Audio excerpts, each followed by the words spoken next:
BSI Animation Research Laboratory.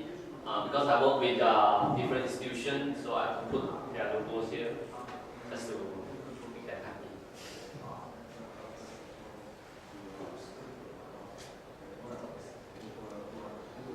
I actually have a question to ask the previous presenter, but I reserve it and take my own time to ask you a question. Not to ask a question, maybe to compliment what you have done. Because when I was a PhD student some time ago, I come up with this conceptual diagram to answer what is game. Because I get many different definitions. So at the end of the day, because I was doing my PhD in UK, so I searched through the database of Oxford dictionaries. So I gone through about the 7 different dictionaries published by Oxford University Press, and I try to classify the levels of importance based on the frequency of the keywords that appear in the dictionary meanings, and come up with this diagram to identify that from Westerners' perspective, game is actually, it means meat. It's not something we play, it's meat that we can eat, and it's the sport. It's a result of the sport of chasing wild animals for fun. Okay, and then for example, in Canada, every year they have this festival, hunting festival, in which everybody have to hunt animals that are flying. If you see a duck or a bird still not moving there, you cannot shoot it. You have to throw a stone, make the ducks fly. Okay, to enhance, to increase the challenge, then you can shoot. If you shoot the duck without the duck flying, that is a crime. But when the duck is flying, you shoot it, that is for hunting, sports. Okay, so from here, then I have I classify them extended meanings, which I think something that you have done just now is an expansion of what I've done. Or maybe a compliment, maybe one day we can think about how we can work together. Okay. The reason why I start with that particular slide is when I was working with a company called Nurul Incorporation, Nurul Inc. in San Francisco, 2011. The client asked me to gamify the website so that when people visit their website, the website is actually a game portal that sells games for education. Okay, so I said, no, you don't do gamification. You have to do something different. Edification. Edification is missing. Because to me, gamification is a process of turning non-gaming, non-game playing activities into games. But now you already have the games. But where is the learning? Where is the education element? We have not done that. So I propose them to do the reverse, to do education, in which try to do something like education learning outcome identification, and then do the mapping. The mapping is something I call constructive alignment. Can't remember. It's from a professor in Hong Kong University. He come up with this constructive alignment to map learning outcome with learning activities. Okay, because in my university, I work with University Pendidikan Student English, which is the only education university in Malaysia. We before we start a semester, we have to design assignment for our students to do, so that at the end of the semester they can attain all the learning outcomes. Okay, and also they have to attain some soft skills. So I find this mechanism quite useful, and I call this education.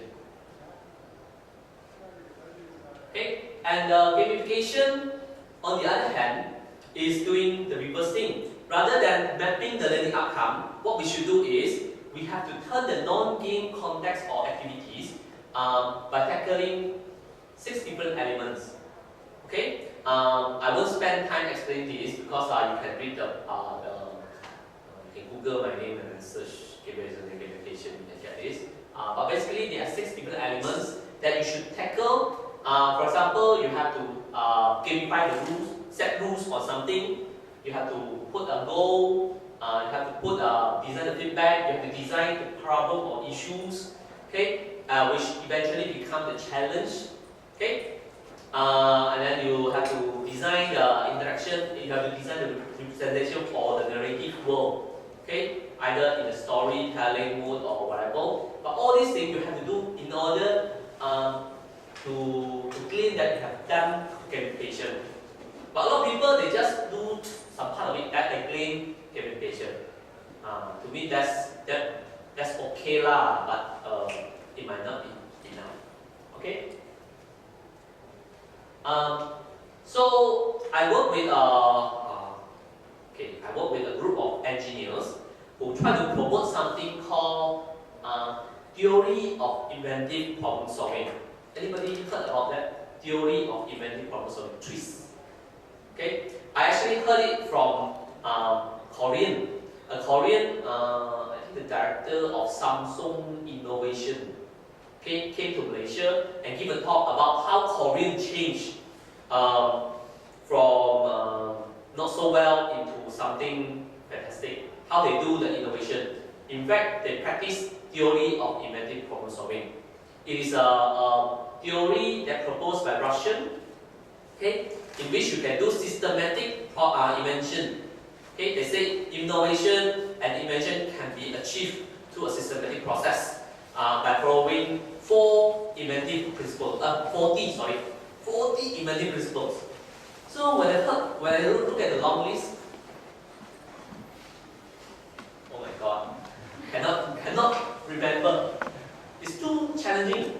And look at some of the terms like equip, potentiality, beforehand cushioning. So a lot of technical terms, and it's good for people who has engineering background. And it's too difficult. And it defeats the magical number 7 who says that we normal human can only remember 7 things the most in one shot. So, and then I try to learn myself and find it very difficult. Not to mention to teach. Okay, learning itself is difficult already, and teaching it is doubly difficult. So what I've done is I come up with this idea. Oh, maybe I can turn it into a game. To turn it into a game, then I have to use gamification. But when I do this, I don't actually know much about gamification as well. So what I've done is I choose select 10 principles from this.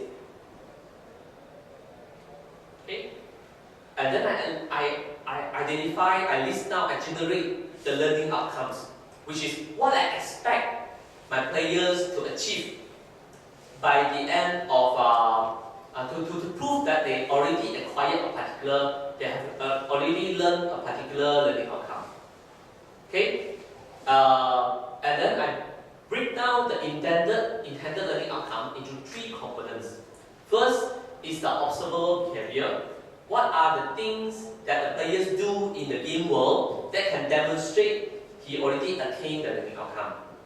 Okay, like what you have done just now, you list down the hunting, have to search target, all these things. To me, those are observable behavior. Okay, and then I have to identify the conditions of attainment. Under what situation in the game world the players achieve that, which can qualify him or her to say that he already achieved the learning outcome, and also the degree of attainment.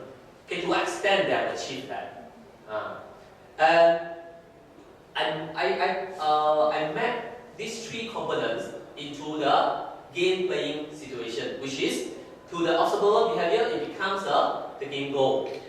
Okay, game goals that reveals the intended learning observable behavior, and the conditions of attainment will map to the rules that depict the attainment condition. So we set rules in the game world so that the players follow what we hope.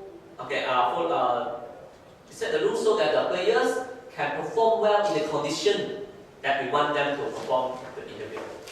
And then the feedback informs the degree of attainment is met with the degree of attainment. So if the players have nearly achieved that, then we send a feedback in the game world to inform the players that don't give up, you are just about there.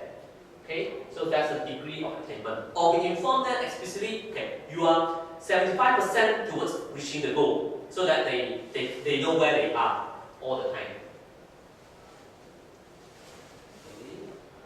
So this is okay. Then I come up with I work with my students. Okay, my students who are programmers, and I have students who can do the graphic. I'm a researcher myself. So what I have done is for this level, I'm the designer. I designed this level. So the first thing is okay. Maybe I start with the segmentation. Okay, segmentation is if you want to do something innovative. For example, you want to take this chair, this table out from this door. That is a problem. But the table is too big.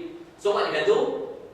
You can flip it. You can maybe break the door, make it bigger, or you can segmentize the door into pieces and take this out. These are basically one of the approach to do in innovation. Okay, to teach the kids. Okay, our target is 10 to 15 years old because in Malaysia our kids are sadly to say Malaysian kids are very poor in creative problem solving. So the government want to help, and this is what we try to help them. And normally what they do is, unless we write down, okay, you have to get out from this situation, else they don't know what to do. But what I discovered is, when I do the research, I pass the tablet, this is a tablet game on Android. The kids just try, touch, explore, and then they never ask what's the objective of the game. Okay? And then on average, for 15 years old, they take about 1 minute, okay, to 1 minute 30 seconds to overcome one level. For 10 years old, it's about 3 minutes. Okay, they will normally first time they try, they fail, and then they try again. 2.5 times they try, they pass. Okay, so in this particular situation, okay, the aim is to so players are exposed to this situation and they don't know what to do. So first thing first is they touch the screen, and then and while they're touching, they discover that okay, there are 3 buttons that they can press. Okay, and then they will explore and try to do something.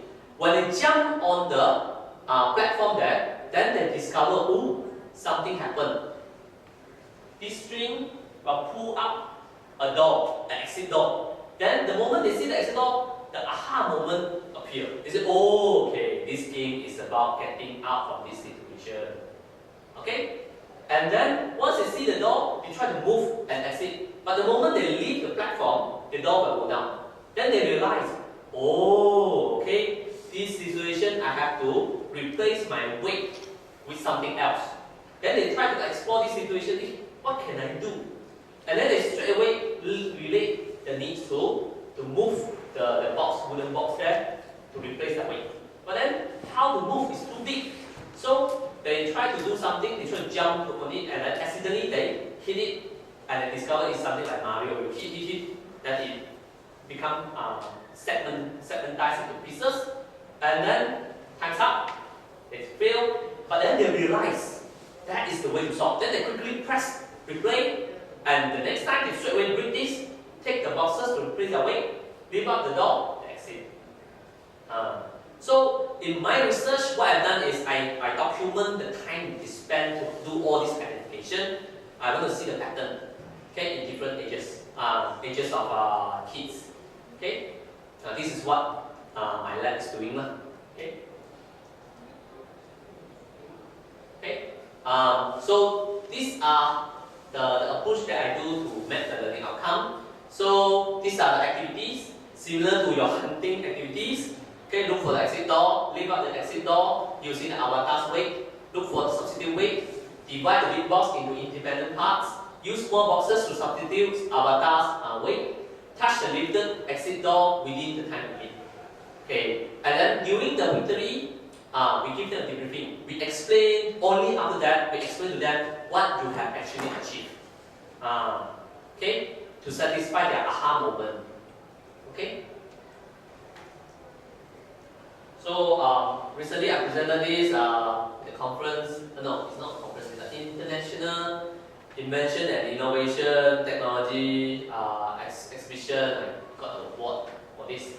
But it's still a prototype. Okay, it's still a prototype.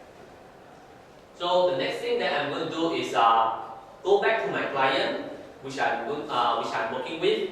Try to put this game under their. They have a game portal, which can map games into different categories like art and design, science, literacy, and things like this. And then they also map the problem-solving skills, soft skills. Okay, so that in this virtual world, players or subscribers will have to choose the future career they want to do. For example, they want to become a augmented reality specialist. Okay, so after they choose, they have to choose the package of games that they want to play in order to achieve the particular skills or levels in order to become an expert.